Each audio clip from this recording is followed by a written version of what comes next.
आज सुंदरता दुल्हन बनी है मिल रहे हैं दिलों को सहारे. Assalamualaikum warahmatullahi wabarakatuh. Hai sobat film semua, kembali lagi di channel ini. Kali ini kita akan membahas sebuah cerita yang sangat unik sekali, bergenre tentang aksi dan drama, yang rilis pada tahun 1997. Film ini cukup lawas dan diperankan oleh bintang film kesayangan kita, yaitu Shahrukh Khan, yang sejak muda ternyata memiliki pesona yang sangat luar biasa, yang berjudul Koila. Tanpa panjang lebar, mari kita simak alur film cerita ini. Namun sebelum itu, jangan lupa untuk like, share, dan subscribe channel ini hanya di Dengerin Film.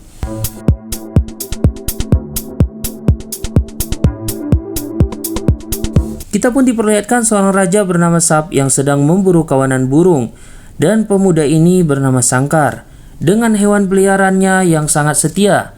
Dia pun berlari dengan sangat cepat mengambil burung itu.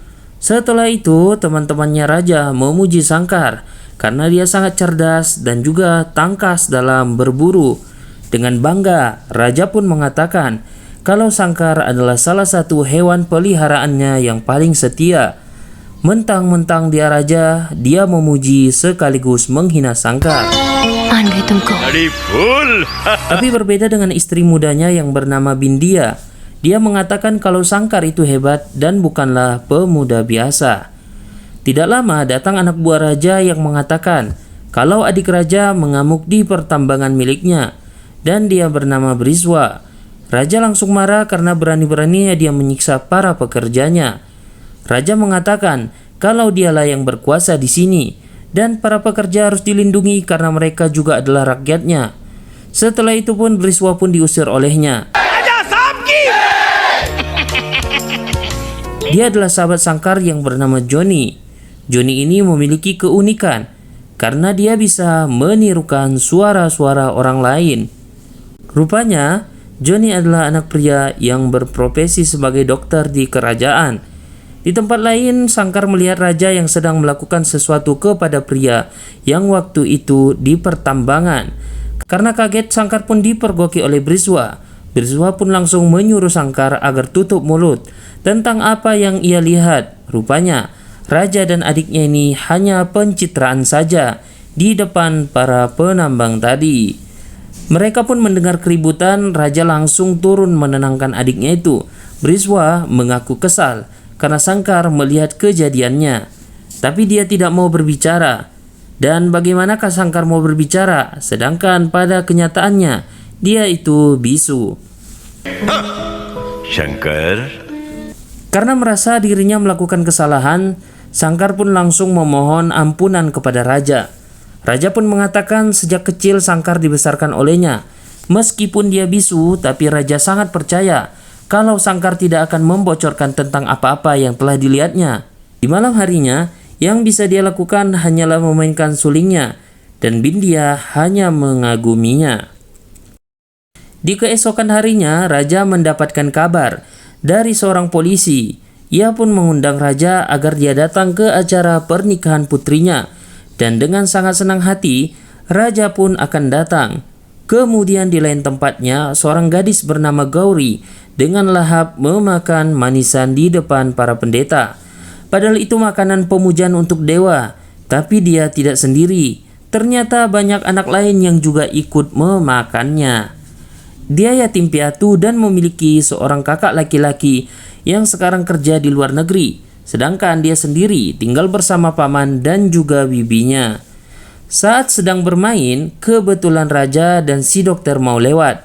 Tapi Gauri adalah gadis pemberani sehingga dia tidak peduli meskipun dokter menyuruhnya untuk minggir. Bahkan dia berani memarahi si dokter. Begitu juga dengan raja karena memiliki rambut yang putih. Gauri pun meminta anak-anak memanggilnya sebagai kakek. Namun tidak lama datanglah bibi Gauri dan dia pun disuruh pulang. Sedangkan raja senyum-senyum sendiri karena ternyata dia menyukai Gauri, sangat menarik sekali. Singkat ceritanya, datanglah raja ke acara pernikahan putri sahabatnya itu. Begitu juga Gauri beserta paman dan bibinya yang ternyata diundang. dan raja pun kagum ketika melihat keindahan dan kecantikan Gauri. Begitu di malam harinya, raja terus membayangkan Gauri sampai-sampai dia hampir terjatuh. Beruntung dokter itu menolongnya. Singkat ceritanya, karena sudah dewasa, paman dan bibinya pun akan menikahkannya demi kebaikan Gauri. Gauri akan menikah dengan pria kaya dan memiliki kuasa yang bisa menjamin kehidupan Gauri. Gauri pun akan lebih baik. Dia sebenarnya belum siap, tapi demi paman dan bibinya, Gauri pun mau dinikahkan asalkan dia tahu siapakah calon suaminya. Sedangkan di kejauhan, si dokter khawatir karena rajalah yang akan dinikahkan dengan si Gauri. Apalagi dia sudah tua dan tidak layak dilihat oleh Gauri. Kabar itu pun langsung dokter sampaikan kepada raja. Dia langsung memberikan cermin kepada raja. Dan raja pun sadar dirinya tidak muda lagi. Lalu bagaimanakah cara agar Gauri menyukainya? Dokter pun memberikan saran agar raja mengoleskan semir rambut supaya tidak terlalu kelihatan tua. Tapi raja tidak mau. Rambut yang sudah dianggapnya sebagai mahkota ini tidak akan diwarnai, sehingga dia punya ide untuk mengirimkan Gauri foto orang lain yang lebih tampan dan muda. Di tempat lain, Sangkar tiba-tiba bisa berbicara jelas. Para anak buahnya kaget mendengarnya.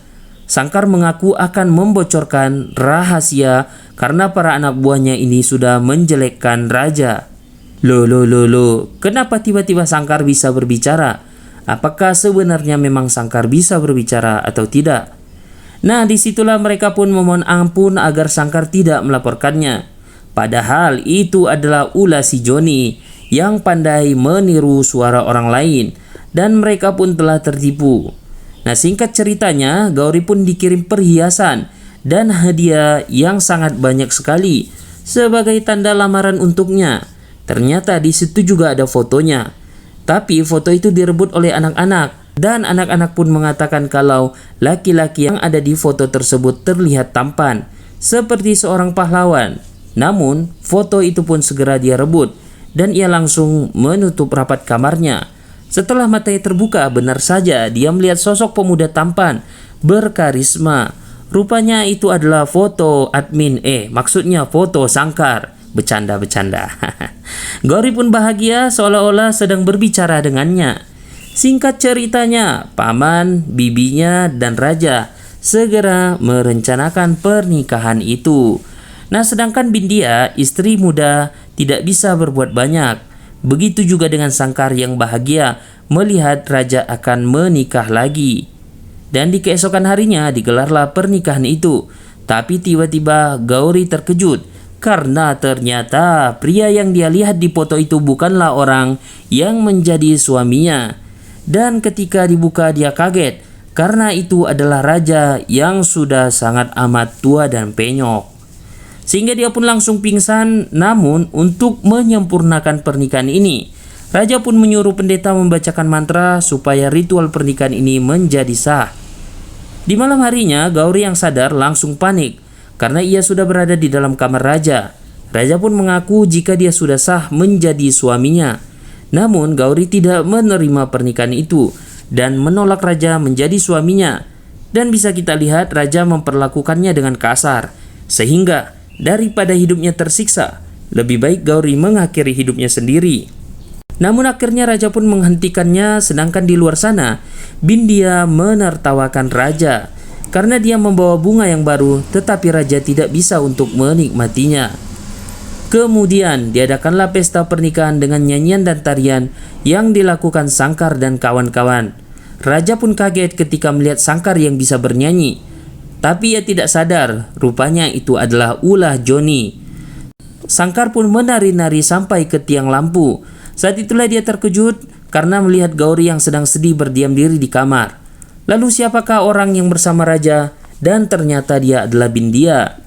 Di keesokan paginya, Gauri mencoba untuk melarikan diri. Tapi dia pun dihentikan dan dia diberitahu jangan mencoba untuk melarikan diri. Jika tidak, maka dia tak segan akan menghabisinya. Hal itu pun dilihat oleh Joni dan juga Sangkar. Sekarang Sangkar pun sadar jika di pernikahan ini Gauri ternyata tidak bahagia. Begitu juga dengan Joni yang merasa ini tidak adil. Dia pun ingin tahu inti dari masalah ini. Lalu Sangkar pun punya ide. Dengan bahasa isyarat, dia menyuruh Joni menanyakan apa yang terjadi kepada ayahnya. Karena dia adalah dokter di kerajaan ini, tentu dia mengetahui tentang hal ini. Di rumah dokter mengatakan kebenaran semua ini kepada seorang bibi di rumahnya, tapi dia akan mengatakannya dengan pelan-pelan. Takutnya ada orang lain yang mendengarkan hal tersebut. Akhirnya pun Joni ceritakan kepada Sangkar, dan dia merasa malu karena ayahnya itu menjadi bagian dari raja. Kemudian mereka melihat di kejauhan saat Gauri mencoba untuk mengakhiri hidupnya. Beruntung saja Sangkar datang tepat waktu. Di saat itu pula Gauri pun langsung marah karena mengetahui pria idamannya telah menipunya. Dia menyalahkan Sangkar lalu menganggapnya sebagai akar masalahnya. Dia mengira Sangkar bekerja sama dengan raja karena telah memberinya sebuah foto dirinya. Padahal dia menaruh sebuah harapan besar kepada Sangkar yang akan menjadi suaminya. Tidak lama dari situ Joni datang menjelaskan jika sebenarnya kejahatan raja ini tidak ada kaitannya dengan Sangkar. Asal Gauri tahu, Sangkar tidak tahu dan tidak bisa berbicara alias bisu. Bagaimana dia bisa menjawab tuduhan itu? Dan sekali lagi Joni mengatakan jika Sangkar tidak bersalah. Dia bisa menjawab tuduhan itu dan sekali lagi Joni mengatakan Sangkar tidak bersalah. Pada akhirnya Gauri pun menyesal. Dan seperti biasa, di saat sedih Sangkar hanya bisa memainkan serulingnya. Kemudian Bindia pun menghampiri Sangkar. Tapi ketika berbalik rupanya itu adalah Briswa. Seketika Bindia berteriak dan Sangkar langsung menolongnya. Sedangkan Gauri hanya melihat dari jendela. Namun ketika akan menghajarnya, dia ingat kalau Briswa adalah adik raja, sehingga dia pun balik dihajar sambil dihina sebagai seorang budak. Adiknya ini sangat pandai memutarbalikkan fakta, menganggap kalau Bindia sudah melakukan hal yang tak pantas, sehingga Bindia pun dituduh. Di sisi lainnya, diam-diam Gauri datang meminta maaf karena sudah salah sangka. Dia pun sangat merasa bersalah sambil mengobati lukanya. Dan di keesokan harinya, raja membawa Gauri untuk melakukan ritual. Lalu setelah sampai, bisa kita lihat Sangkar tidak ada harga dirinya sama sekali ketika tangannya dijadikan pijakan kaki si raja. Namun berbeda dengan Gauri yang memperlakukannya dengan penuh rasa hormat. Kemudian pendeta menyuruh Gauri mengatakan jika suami adalah Tuhannya dan dia pun harus mematuhi kewajiban seorang istri. Lalu ia pun menyuruh mendoakan dan membayangkan suaminya. Tapi yang ada di pikirannya hanyalah Sangkar. Dan karena tidak berbicara satu patah kata pun, raja sengaja melukai tangannya. Tapi Gauri tetap teguh meskipun dia harus menahan panasnya bara api. Melihat itu pun Sangkar lalu menabuh gendang supaya Gauri menari. Tapi si raja ini malah merasa terhibur. Di malam harinya Sangkar yang kasihan lalu mengobati luka di tangannya. Sedangkan Gauri sendiri hanya bisa menangis meratapi nasibnya. Nah, di keesokan harinya, seorang pria datang dari luar negeri. Dia bernama Asok, yang ternyata itu adalah kakak Gauri. Ketika bertemu dengan paman dan bibinya, Asok terkejut mengetahui Gauri telah menikah tanpa memberitahukan dirinya. Raja pun lalu memberikan surat yang dikirimkan oleh kakak Gauri. Dalam surat itu Asok ingin menemui adiknya. Raja pun mengancam jika Gauri berani membahas tentang masalah kejelekan dirinya di keluarga ini, maka jangan salahkan dia kalau sesuatu terjadi dengan kakaknya. Ketika Asok melihat raja suami adiknya, dia pun sungguh tidak percaya. Gauri menikah dengan pria tua. Sepertinya tidak mau sesuatu hal terjadi kepada kakaknya. Gauri pun pura-pura bahagia tinggal di sini. Rumah, harta, serta kemewahan, semua dia dapatkan. Jadi kakaknya ini tidak perlu mengkhawatirkannya. Tetapi Asok merasa aneh karena Gauri menangis. Apakah karena dia bahagia bertemu dengan kakaknya, atau karena dia tidak bahagia dengan pernikahan ini? Tapi sangkaan itu segera terlupakan karena Asok akan segera pergi. Sangkar yang melihat kesedihan itu pun berlari mengejarnya. Dia segera memberitahu, tapi karena tidak bisa berbicara, Sangkar pun kesulitan untuk menjelaskannya. Namun dia langsung menulis kata-kata di tanah yang mengatakan kalau Gauri sesungguhnya tidak bahagia dan meminta Asok agar segera membawanya pergi.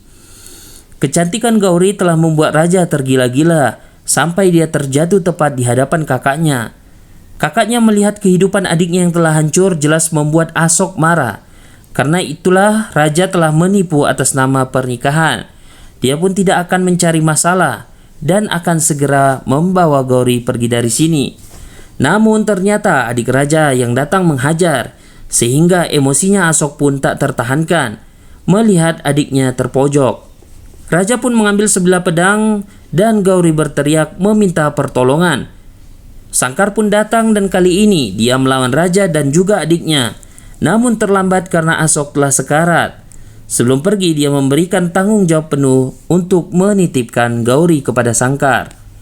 Dengan susah payah Sangkar membawa kabur Gauri meskipun dia dihadang penjaga, tapi akhirnya dia berhasil lolos. Dan siapa sangka raja dan adiknya pun mengejarnya, sehingga saat tidak ada pilihan lain Gauri dan Sangkar pun melompat ke dasar sungai. Adiknya pun mengatakan kalau dua musuh mereka telah tewas. Namun dia tidak tahu apa-apa karena raja sangat mengenal Sangkar. Dia bahkan tidak akan percaya kalau dia benar-benar melihat mayat keduanya, baru dia percaya. Sehingga pencarian mereka akan tetap dilakukan.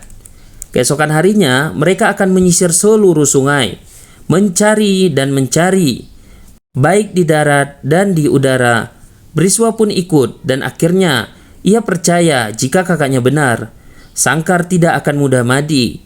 Begitu saja, Sangkar tidak akan mudah mati karena dia menemukan jejak keberadaan mereka. Dan mendapatkan informasi itu, raja pun akhirnya berhasil menemukan Sangkar. Beruntung mereka segera berlari dan masih selamat. Ketika lengah, Sangkar berhasil menghabisi salah satu kawanan mereka. Dan raja tidak akan menyerah sampai malam hari pun tiba. Mereka tetap bertahan di hutan. Saat makan, si dokter kehausan, lalu segera pergi diam-diam. Sangkar mengambil dan memberikan makanan kepada Gauri. Di pagi harinya, Sangkar kembali beraksi, menghabisi dua dari mereka. Si dokter pun kaget lalu memberitahukan Briswa. Dia pun yakin Sangkar berada di sekitaran sini. Salah satu pasukan khusus curiga mendengarkan suara aneh di sebelahnya. Tapi saat dicek, rupanya Sangkar sudah bersiap. Dan inilah yang dilakukannya. Mengetahui hal itu, Briswa pun menembaki sekitarnya sampai dia tidak menyadari. Salah satu tangki bensin pun bocor. Dan dengan kemampuan bertahan hidup, Sangkar muncul ketika dia menyalakan api dari batu lalu membakar sebagian dari mereka. Melihat pasukannya telah tewas, dia pun menyarankan agar pencarian ini diberhentikan. Dan raja pun memutuskan untuk kembali pulang karena sudah sangat berbahaya.